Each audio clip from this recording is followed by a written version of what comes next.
सुरुवातीलाच आजच्या दिवशी सकाळी 6:30 वाजता मी आमच्या मंत्रिमंडळातील सहकारी संजय बनसोडे आणि बाकीचे जिल्हाधिकारी, SP, मुख्य कार्यकारी अधिकारी, सगळे अधिकारी आणि अनेक माझे आंबेडकरवादी सगळे चळवळीतले कार्यकर्ते, अनेक संघटनेचे पदाधिकारी असे खूप जण आणि सगळे सहकारी हे सुरुवातीला इथं आले. आम्ही अभिवादन केलं विजयस्तंभाला.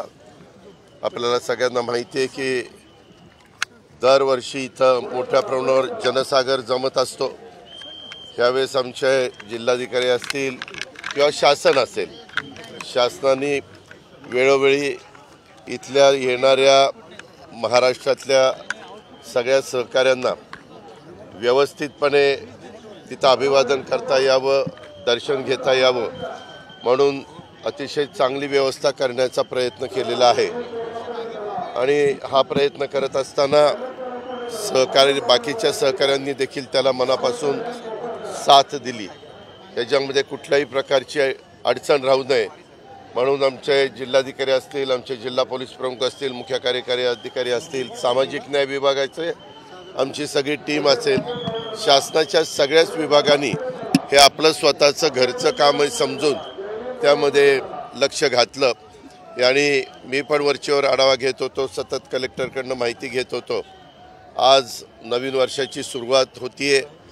हे नवीन वर्ष सर्वांना सुखाचं, समृद्धीचं, आनंदाचं, भरभराटीचं जावं अशा प्रकारच्या शुभेच्छा देखील देतो. हॅपी न्यू इयर अशा पद्धतीनं त्या शुभेच्छा देत असताना एकंदरीतच आज इथं येत असणाऱ्या सगळ्या सहकाऱ्यांनी अतिशय शांतपणे कुठल्याही प्रकारे अडचण येऊन न देता कायदा सुव्यवस्था व्यवस्थित ठेवण्याच्या करता कुठंही पोलीस खात्याला बंदोबस्तामध्ये पोलीस सांगतील तशा पद्धतीनं सगळ्यांनी सहकार्य केलं पाहिजे.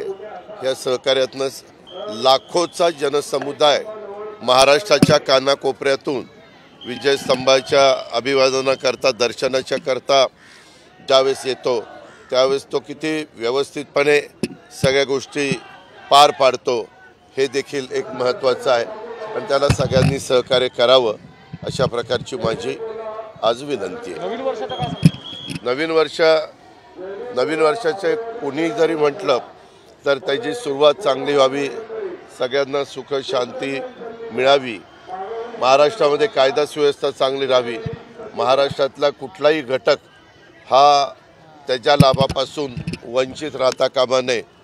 राजकारणाच्या ठिकाणी राजकारण करता येईल, परंतु कारण नसताना विरोधाला विरोध करून काहीतरी वेगवेगळ्या प्रकारचे आरोप करायचे, हे जे काही पद्धत अलीकडच्या काळामध्ये सुरू झालेली आहे ती खरं तर योग्य नाही.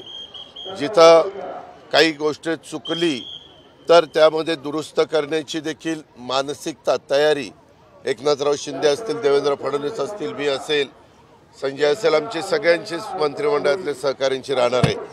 परंतु कारण नसताना बदनामी करण्याचं काम आणि गैरसमज पसरवण्याचं काम, वस्तुस्थिती तशी नसताना त्याबद्दल काहीतरी अफवा पसरवण्याचं काम हे अलीकडच्या काळामध्ये जे चाललं आहे हे कुठंतरी थांबलं पाहिजे. ते आपल्या महाराष्ट्राच्या हिताचं नाही.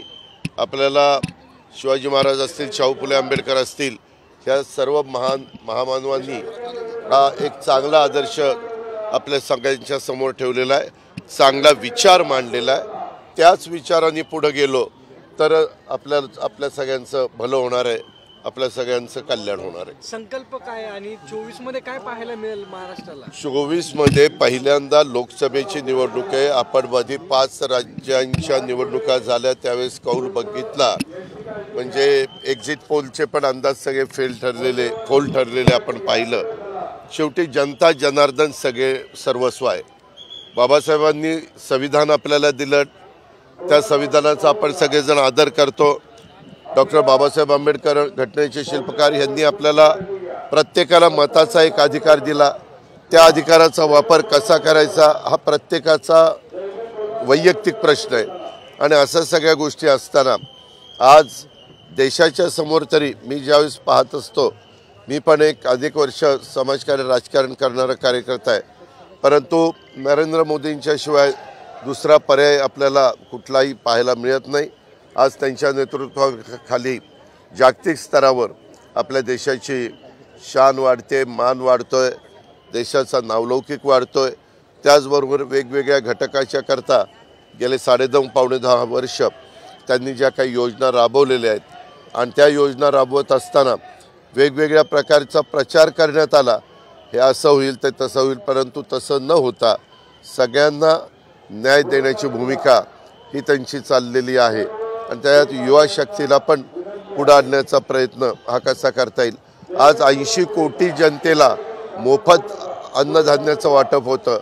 आज एवढ्या मोठ्या संख्येला अन्नधान्याचं वाटप करत असताना त्याच्या मागचा एकच हेतू आहे की आपल्या भारतातला एक देखील व्यक्ती उपाशीपोटी झोपता कामा नये, अशा प्रकारचं त्याच्या पाठीमागची पार्श्वभूमी आहे। पिण्याचं पाणी असेल, इतर वेगवेगळ्या प्रकारच्या योजना असतील, त्याही योजना देण्याचा घराचा कार्यक्रम असेल, घरकुलाचा तर फार मोठा कार्यक्रम केंद्र सरकारने वेगवेगळ्या राज्यांना विश्वासामध्ये घेऊन राबवण्याचं काम चाललेलं आहे आणि सगळ्या सणाला सगळेजण एकमेकाच्या आनंदामध्ये सहभागी होतात आणि सण साजरे करत असतानाचं चित्र आपल्याला पाहायला मिळतं। डीपीडीसीच्या विषयात भाजप पदाधिकारी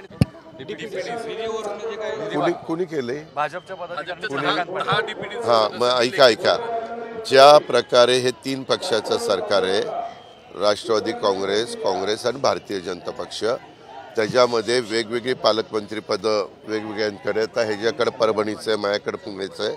साधारण जे सूत्र ठरलेलं आहे, मी अलीकड पालकमंत्री झालो, अलीकड म्हणजे 3-4 महिने झाले असतील, त्यावेळेस सोलापूरला राधाकृष्ण विखे पाटील साहेबांनी जे सूत्र ठरवलेलं होतं तशाच पद्धतीचं सूत्र आपण इथं ठरवलं। त्याच्यामध्ये काही गैरसमज असेल तर मला माहीत नाही। मी आज ह्या जिल्ह्याचा पालकमंत्री झालेलो नाही आहे। अनेक वर्ष महाराष्ट्रातल्या जनतेने मला वेगवेगळ्या पदांवर संधी दिलेली आहे। माझ्या जिल्ह्याने इथल्या सहकाऱ्यांनी मला इथं पालकमंत्री म्हणून संधी दिलेली आहे। त्या पालकमंत्री पदाचा वापर हा सर्वसामान्यांचे प्रश्न आणि सर्वांनाच वेगवेगळ्या राजकीय पक्षांना त्या न्याय देण्याच्या करताच मी माझा प्रयत्न करत असतो। दादा, प्रोजेक्ट बाहेर चालले, पाणबुडी असेल किंवा त्यामध्ये काल स्वतः मी रात्री ऐकलं, राज्याचे मुख्यमंत्री म्हणले की तसं अजिबात झालेलं नाही।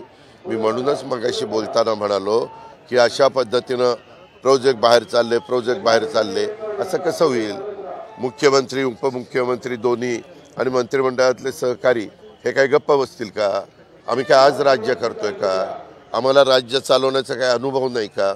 त्याच्यामुळं आज निवडणुकीच्या निमित्तानं दुसरा काही मुद्दा समोर राहत नाही, त्यावेळेस अशा प्रकारे एक गैरसमज किंवा अफवा पसरवण्याचं काम करायचं आणि तरुणींच्या मनामध्ये त्याच्यातनं रोष कसा होईल अशा प्रकारचा प्रयत्न करायचा त्यांचा केविलवाणा काम चाललेला आहे।